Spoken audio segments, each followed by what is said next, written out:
Good. It's like a 3-week event now, so it's Thursday and it feels like February. No, is that because of Fan Week? Yeah, I mean, Fan Week really has gone from sort of this fun novelty for hardcore connoisseurs to this is a 3-week event, and they handed out trophies in week 1 for mixed doubles, and hundreds of thousands of fans came through the gates, and it's really great for tennis. For those of us working, it's it can be a bit of a slog, but no, it's great. We feel like we're like at the halfway point, even though we're only a few hours into round 2. So as one of these hardcore connoisseurs, I'm going to start using that one. I like that word. Thank you so much. So I will self-proclaimed hardcore connoisseur. I got to hear from you, John. What did you think of the mixed doubles format this year? From one connoisseur to another. Well, I'd be interested to hear your, from where I stand, 12 out of 10. Okay, really? Big success. I mean, we sort of had this irony where the defending champions, so a real committed mixed doubles team won the title over these sort of shotgun marriages of singles players. But, they filled the stadium. There was great interest. Mixed doubles it sounds great in theory. It's sort of one of tennis's great virtues is the men and women compete at the same time. But mixed doubles has kind of become a bit of a sideshow, and this tournament figured out how to make it newsworthy and noteworthy, and it was great. Do you think we'll see that from other tournaments because of the success here?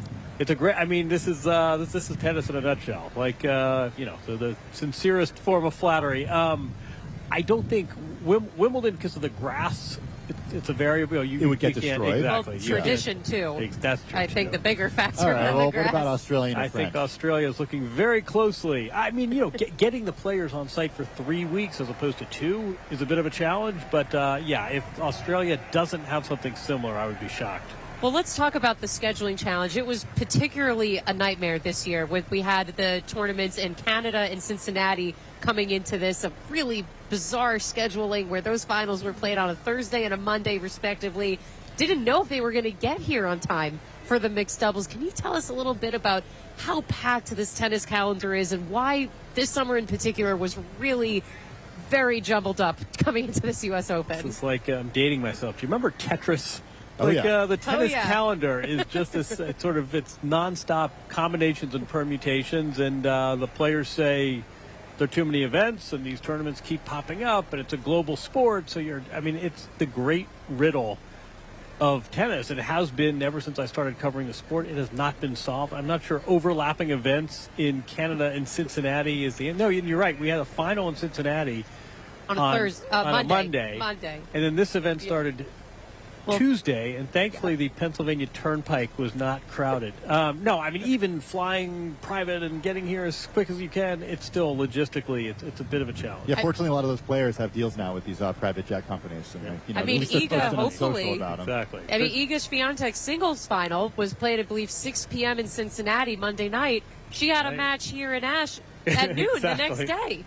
Pennsylvania Turnpike. They got to figure something out. Exactly. They've got to figure this out. Hey, what kind of toll does that take on the players? I mean, I think people romanticize the life of pro athletes a lot, but if you look at this schedule and you understand these people, and I was going to say in some cases kids, are literally living on the road out of hotel rooms for much of their formative years, like that takes a toll. Makes me think of Amanda Anisimova.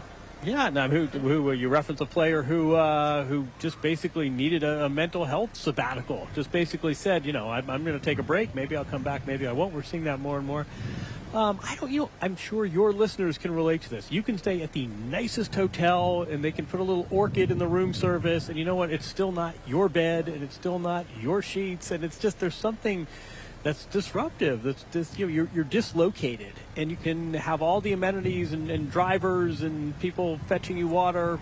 It's still not home, and I think that's something that people, we all know in sports right now we're seeing how sleep and the study of sleep is getting a lot more emphasis. It does not do great things for your sleep to change time zones and change hotels and different pillows, and at some level, this is an international tour. This is what you sign up for. If you're, Taylor Swift plays all over the world. Like, you can't have it both ways. But the flip side is it's a real challenge. I don't think we talk about it enough. Even with the nicest amenities, it still takes something out of you to be on the road as much as these players are. It takes a lot of money to do that, too. Only people at the top are the ones earning enough to actually, make a living, too. And this is where I wanted to come back, actually, to this mixed doubles tournament, because I think what I would personally love to see, and what I want to hear your opinion on this going forward, maybe this is the way to get mixed doubles onto the map by having all the singles players doing it as this glorified exhibition, so to speak. But I think sustainably going forward, we want to see the doubles players. I mean, that was really the beauty of Irani and Vavasori winning. And would you want to? I personally, again, I know I'm the connoisseur here. I would love to see the mixed double, the doubles players playing doubles. Does this tour format maybe set the stage to get them back in and get a chance at that bigger prize money?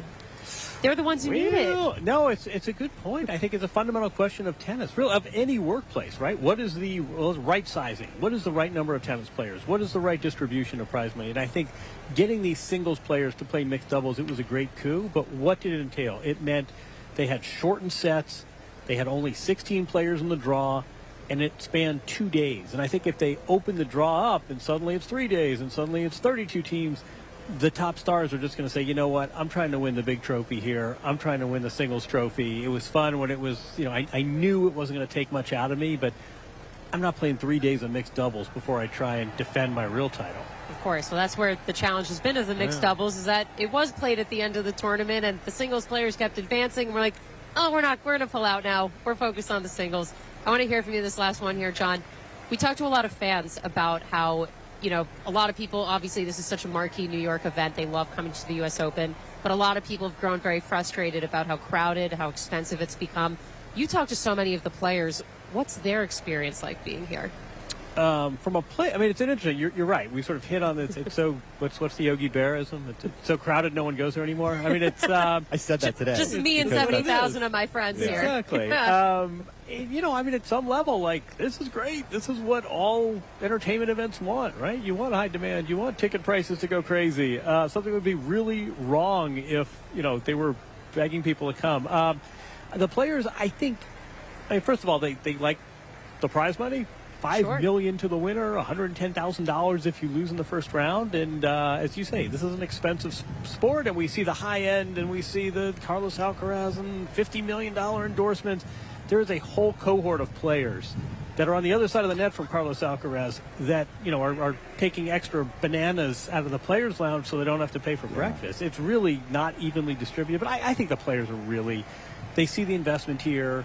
They see this as a great showcase. I mean, not every event on a Thursday afternoon, pick your random tournament spot. They don't resemble this. They're not, marching bands and tens of thousands of fans. What about from the perspective of fans? Because I've noticed this is my fourth, I've been to more than a half dozen U.S. Opens. Molly, you've been doing the 20, you think? I think 20. Yeah. My first was in 1996. Yeah, so you were two. Yeah, we're coming up on my 30th Yeah, anniversary. exactly. So you've seen it change a lot. But just in the last 3 years, I remember getting a grounds pass for my wife for $115 day of on Ticketmaster or what have you. I mean, if I look at the prices right now, which I did right before because I'm trying to get her a grounds pass for tomorrow, it's like $400. Yeah.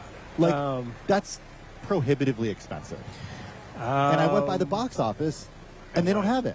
They've done a great job of washing their hands of this whole discussion and saying, hey, listen, this is the market is speaking. More so than any other year when colleagues came up to me, when friends or even people I had never met who realized I was going to the U.S. Open, they asked me the same question this year since the pre-sale. What is going on with tickets? Where supply meets demand at a very extreme point. I mean, you're talking to an economics editor here. Yeah, I can give you my spiel, please, my riff, which is it's fine, right? We have luxury goods. We have not everyone gets a Rolex at some level. Like, this is what you want, right? You want the supply curve to look like it does here. I do kind of think that you can't have it both ways, and there's a lot of talk here about inclusion, and you have various tributes and kids, and you come here and it's like, wait, chicken McNuggets are $26. My grounds pass is $400. It seems to me you can't have it both ways. Either you are this populist event that takes place in a public park and we want everyone to feel welcome, or you are this commercial and this transactional, which is fine. I get it. We're running a business here, not a philanthropy. But I think it's a little bit strange that they sort of try to they try to play it both ways. I mean, I guess that would be their answer to that is Fan Week, of course, that this is this, couple days where you can come in and watch for free. But now that has also become increasingly a ticketed event as well. That, it is free to come in here. You can watch the qualifying tournament. You can watch some players practice. You can watch a lot of DJ sets, that's for sure. But, you don't ultimately watch a lot of really what people want to see. You know why? So Wimbledon does not have DJ sets, but Wimbledon has a lot of this sort of high end, and you've got the private jet set that's come in, but there are 10,000 seats that are set aside for the queuers. People, you got to spend the night in a field to get these tickets. There are 10,000 fans that come through the gates. Wimbledon, this sort of bucket list location, and the tickets are like $30. Strawberries and cream, the signature dish, it's like £2.50. It's like $3. Yeah. And so they've really done a nice job of, yes, you've got your high end and you've got your debenture group and your club seating, and you could spend thousands of you could also spend $30 and have a great day. That's so interesting because it looks from the outside like such an exclusive event.